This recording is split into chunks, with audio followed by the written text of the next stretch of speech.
Welcome, everyone, to the C-Suite Sales and Marketing Perspectives podcast. I'm Steve McDonald, your host. Today, we have a very special guest and a very unexpected topic that we're going to be talking about. We're going to be talking about, as CMOs, changing our own paradigm for success. How do we contribute? How do we set expectations? How do we earn the seat at the table? How do we combat things like imposter syndrome, which is very, very real? We're going to get into all of that today, but before we do, I want to introduce Valeria Sologoub. Now, Valeria, you are the Chief Marketing Officer for a collection of startups in stealth mode, and they're in the financial services, insurance tech. You can explain a little bit more about that. But one of the things that I thought was really nice is that you talk about ultimately creating a brand that is differentiated because it's so deeply embedded in the marketplace that it's the obvious choice. Now, I think we all love the sound of that, right? And we're going to kind of go through today your thought process and how you do that. And in doing so, we earn our seat at the table, right? If we could help accomplish that for our companies, we get recognized for it. It's a lot more than just we're the people that do the sales qualified lead thing, right? We're known for that a lot more than that. In fact, as C-suite executives, we not only have our functional role as marketers, but we are on the executive committee. We are in charge of long-term sustainable growth for the business, right? So I love your larger perspective on this. But before we dig right in, I'd love to have you explain just a little bit more about your background and maybe even why it was you said you've lived in 6 different countries. You've done a lot of travel and moving too. Absolutely. Thank you so much, Steve, and thank you for having me here today. I'm really glad to join and share my experiences. Um, I have a bit over a decade of experience in running marketing for B2B companies across various industries. I've worked in telecoms, information technology, e-commerce tech, and now I'm dealing with a portfolio of companies within next gen insurance, data-driven insurance technology, and also fraud prevention for the financial sector. So it's quite a versatile background. I've done all sorts of marketing, tried different branches of it, even like starting with strategic marketing and finishing with ABM and so on. So would be really glad to share my experiences and how I coped with the challenges. Reza? Well, what I like too is that you're in charge of marketing for a number of different companies. So we all learn as we go. We all learn as we make mistakes, right? But you're getting in and you're practicing and you're recommending and you're seeing what works across an entire portfolio of companies. So that gives you a much broader perspective on all the subjects. So here's the first subject I'd like to talk to you about. There's an idea that we need to be expanding the C-suite's perspective, Mhm. specifically on the role of the CMO. And I'd love to just get your thoughts on that to get us started here. Absolutely. Well, traditionally, CMOs were, and I believe are still quite often seen as growth drivers for organization. And this is so we can get tasked with demand generation, campaigns, lead generation, and so on. And many business leaders equate marketing success with high visibility, like ads, posts, and some noise on the market, right? Um, well, we shouldn't blame them for that. That's what they're used to most of. But I do believe that today the role of marketing leader is actually shifting to smarter market positioning and long-term growth planning. Unfortunately, marketing is still perceived as a cost center for many organizations, but the reality is that marketing can drive long-term sustainable revenue if they let it do so.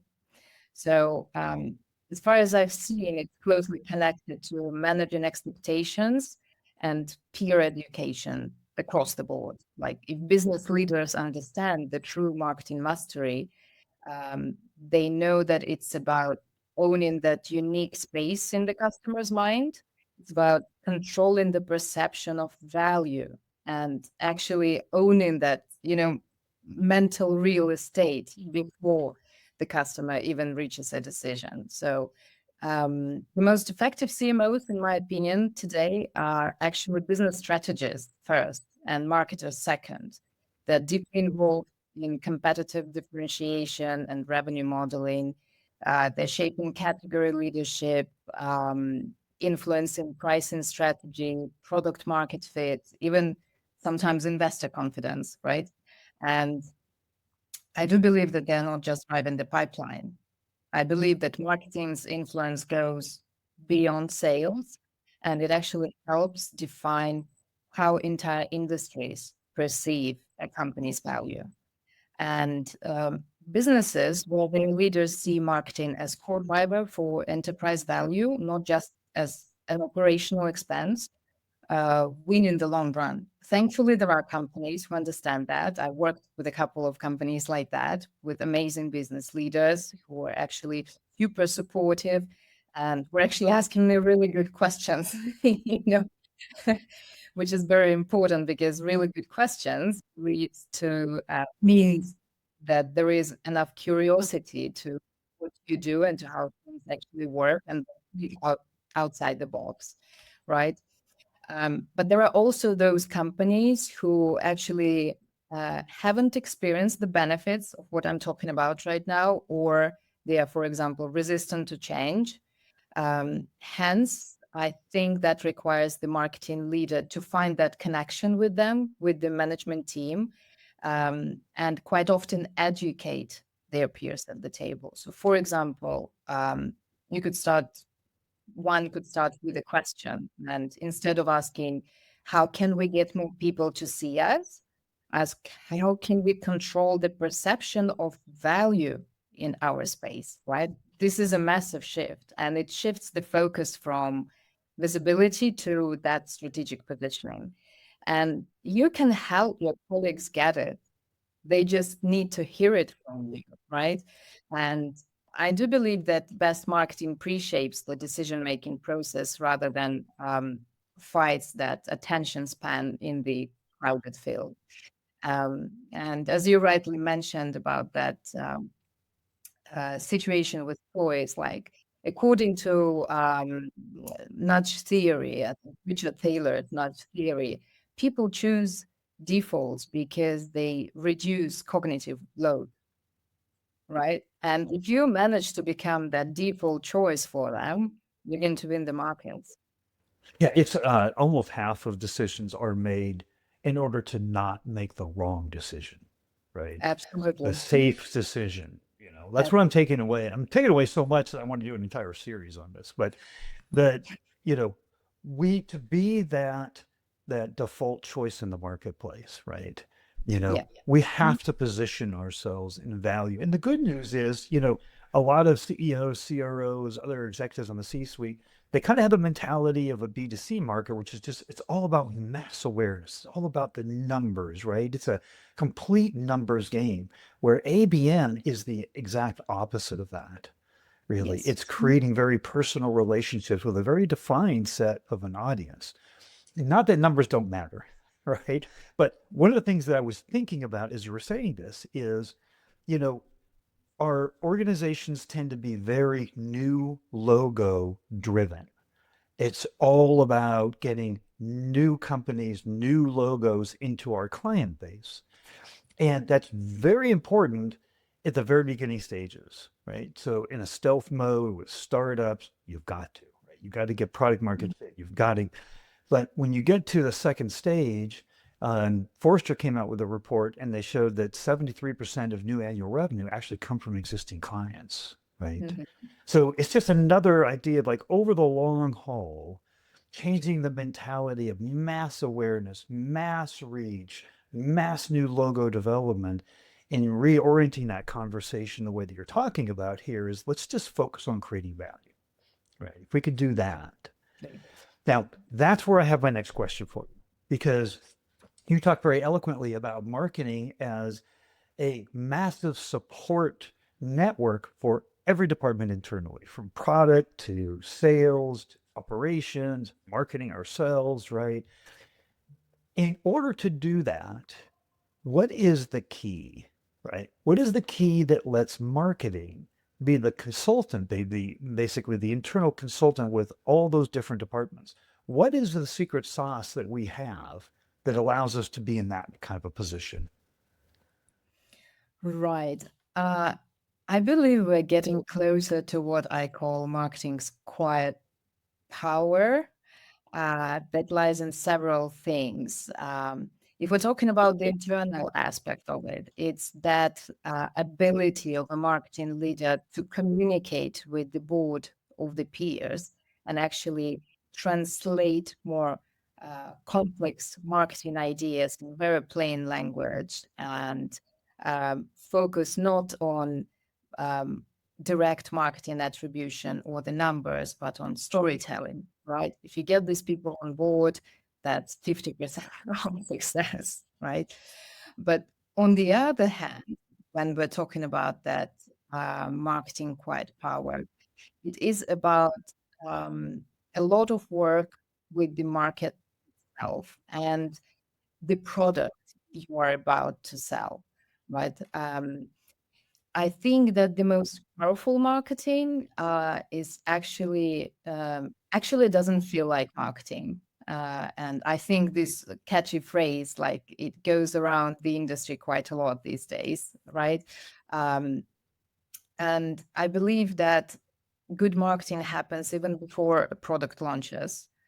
Be mindful, we're talking about B2B and mostly about the industries I worked in. So, right, it would be mostly about software products or like other types of products like launch and so on and so forth. So, um, by working with the brand, with the market, even before the product launches, we are shaping the way the customers perceive this product before they even realize it, right? So we're dealing with deep psychology here. And many companies initiate marketing efforts post product development while missing these opportunities to build that anticipation and actually align with market needs. But if you're launching the product and only then starting to educate the market, you're already late. So marketing's quiet power is about becoming the standard before anyone else realize they need you. So actually, the go-to-market should ideally start about 1, 2 years before a product is ready. And winning brands are manufacturing demand before the clients even need it. So they engage with potential users, industry influencers, to build that anticipation and position that product effectively beforehand, right? So that when it's there, the customers already know or where exactly it fits into their workflows, into their life, and what else it will bring to the table. So, So, here's something I just got to ask is every single one of us are thinking, absolutely, right? Oh my goodness. Give me the time, give me the budget, give me the ability to seed the market, to work with influencers, to establish our expertise right alongside of theirs. And but most of us are thinking, we don't have a lot of budgets. We don't have the ability. Like when I talk about these kind of things, everybody looks at me like, what you just, you're creating the brand, right? It's like this brand's a big, lofty thing. We need pipeline development, right? We're a startup. We have a limited amount of funds. We have a runway we have to manage. And so I'm just wondering how you have these conversations in that typical environment, right? Where those are the kinds of things that the CEO and the CRO and everybody's thinking, right? Is like, we got to do this, Valeria. We got to do things quick, right? We got to make things happen. We got pipeline we got to do. We got quota we got to meet. We got to. How do you position this quiet power and this positioning in the marketplace so that they understand and accept it? right. Well, actually, I must say that anyone in the marketing leadership position is under a lot of pressure these days. You mentioned the imposter syndrome, right? So we're facing the expectation of instant results all the time, especially in B2B marketing, where pipeline acceleration, lead generation, and so on, they really are really often used as KPIs, right? So this actually creates a little bit of friction, self-doubt, the internal structure marketers, right? So any business wants immediate measurable outcomes, especially startups. Um, but real marketing success, which is actually probably measured in brand reputation and trust, takes real time to realize. So we as marketers are caught in a paradox. So the most impactful marketing strategies, like I mentioned before, category creation or reputation building or thought leadership, they don't provide an immediate return on investment, yet many executives expect these results, right? Um, so all these pressure, what exactly could we do, right? When the CEOs expect the quick fixes, um, instead of constantly trying to prove return on investment in the short term, what we could focus on is defining what long-term success means for that particular organization. Like having this honest conversation with the board and especially with the CEO, like what exactly are you looking for? Like where do you want to be in that period of time? What do what do you feel about brand authority? Like where do you place it in your head? Like ask them all these direct questions. You'll get invaluable feedback, right? What's more important for them? Is it that brand authority or industry trust or something else? Right? It really will change the conversation. Also, it's important to educate the executive team on why some marketing wins aren't immediately trackable, but actually they lead to stronger pipeline or customer retention or market leadership over time, right? Um, again, I will mention it again that education means a lot while working with the board. They don't do the job we do in everyday um, work around surrounding, right? So they don't know how we think, they don't know how we feel. They just simply don't deal with the things we have to deal with. And they need to see, you know, how we can balance these short-term wins with long-term strategic positioning. Like you could do it at the same time. You could make them feel a bit safer by proceeding with some campaigns, whether it's for brand awareness or lead generation, whatever.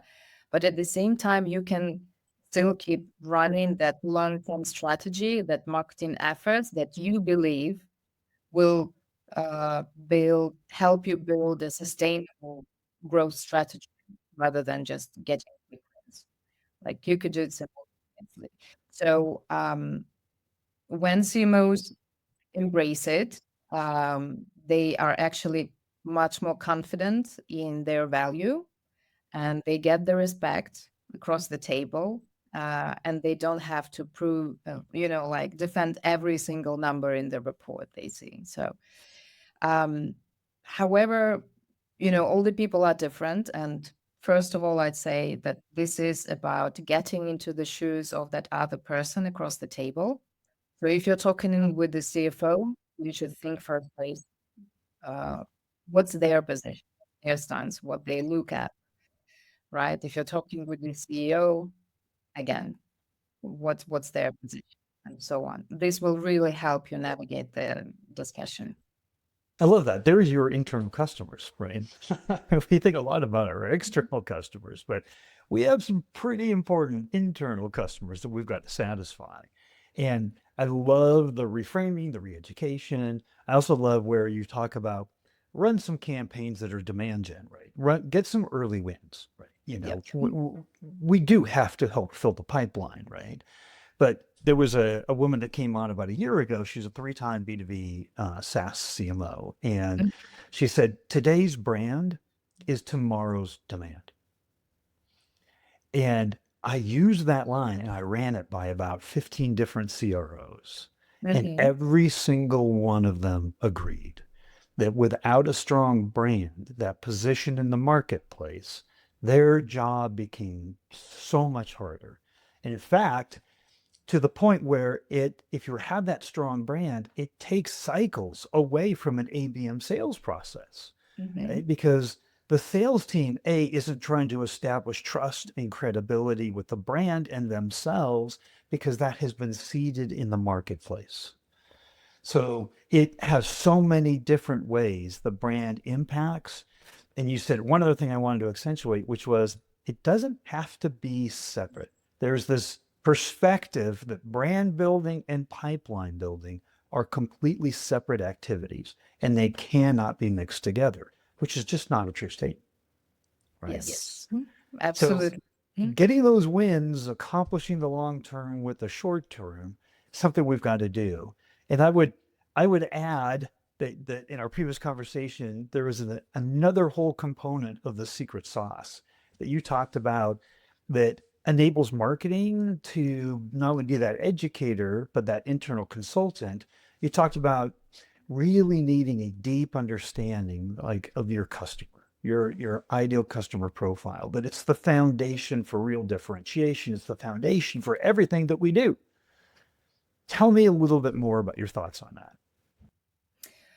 Well, when we talk about the internal customers, which is mainly the management team, your colleagues, our colleagues across the board, knowing their reality and looking at the world around you from their reality, from their universe, will really help you navigate this discussion. Because it's not just about mirroring the language or some other psychological tricks. I'm talking about actually understanding what are their goals, what's their character, and what they usually use as tools to reach their goals, right? So this will help you understand how to position what you are about to sell to them so that they actually get it um, within that their own universe, within their mental real estate. Let's put it that way. Um, when we talk about the external customers, right, there are many issues with not identifying what are the deeper motivations, challenges, and decision-making process of them are for them. Let's put it that way, right? We usually measure it via ICPs, but this is a very narrow approach. This approach fits to segmentation and targeting for sure, but it doesn't feel that brand building, right? It doesn't help at all. And this is a massive problem for several reasons. First of all, companies tend to focus on how their product fits into the customer's existing workflow rather than why the customer even needs a solution in the first place. And this is very transactional. Like this transactional focus leads to feature-based marketing. We have X integration, Y feature, Z cost savings, whatever, right?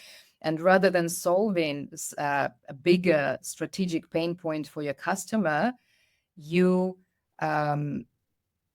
begin to struggle differentiate yourself from other competitors who offer exactly similar features. What's the point?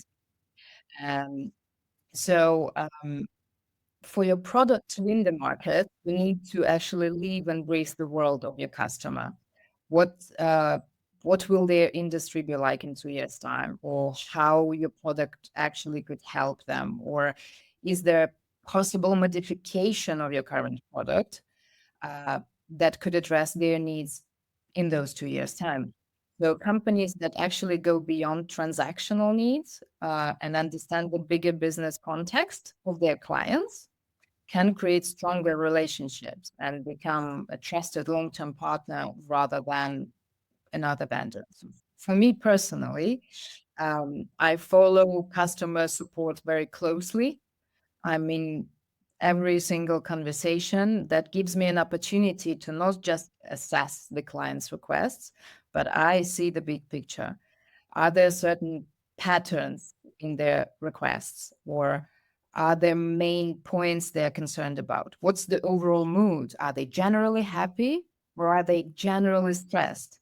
And if they are generally stressed, is there anything particular that makes their life more difficult right now? And here I look at what else the product I'm working with can do for them. So think beyond your product and its features. Think about their reality, like step into their world, see between the lines, like look at these communications. You'll get invaluable answers. So I love this idea of thinking beyond the product. And the reason why is that, especially in the day and age today, like with technology companies, ChatGPT is writing code, right? We're not going to create long-term sustainable differentiation based on our product and our platform. It's not going to happen, right? And we have 10, 15, 20 different competitors. So the fact that that's going to be that's over time in history, that's the way we've differentiated ourselves. Look at our product, look at our price, look at what we do, right?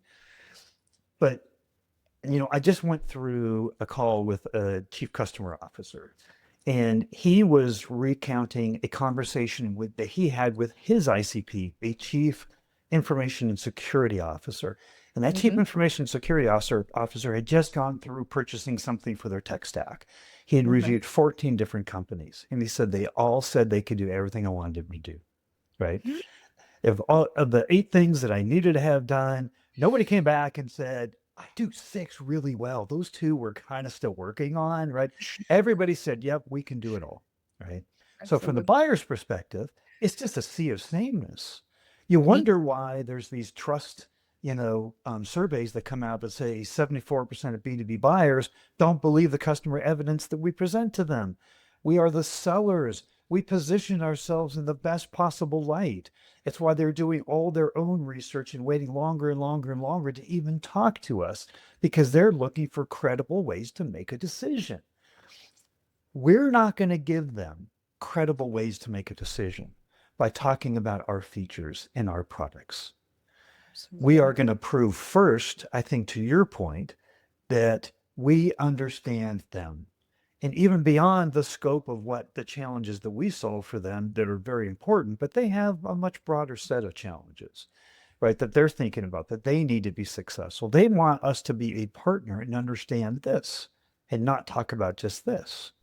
That's what I'm taking away from what you're saying here. And I think it's one of the most profound things that most B2B companies don't get, because we are subject matter experts and thought leaders of our own tech, our own product, our own service. We could talk about it all day long, right? And that's where we default to. So, And that's how do we really get out of that mode? How do we transition from that natural place where we just want to talk about our babies, right? And talk about what's important to them and their broader challenges in their industry and become that trusted expert. How do we how do we do that? What's your first steps in trying to get that done? well, for me, it's about three things. First of all, forgetting about just grabbing the attention, right? Think about positioning first. This is the most important thing. The second one is that uh, pre-positioning can actually make or break a brand. Like start far away from the launch today, or if you're, say, working with an existing product, absolutely fine. But think ahead, prepare ahead, like go to the market ahead of that, get that valuable data from potential users, like on new modifications for the product, etc. Like, but be the pre-change, but be prepared.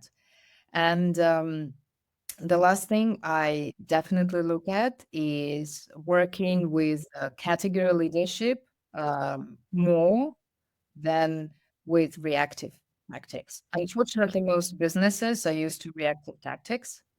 And this is again connected with the point we discussed earlier today. This is about the expectations from the board, from the management team. It's about numbers, attribution, pipelines. um, Again, reactive tactics is tactics. It's not that.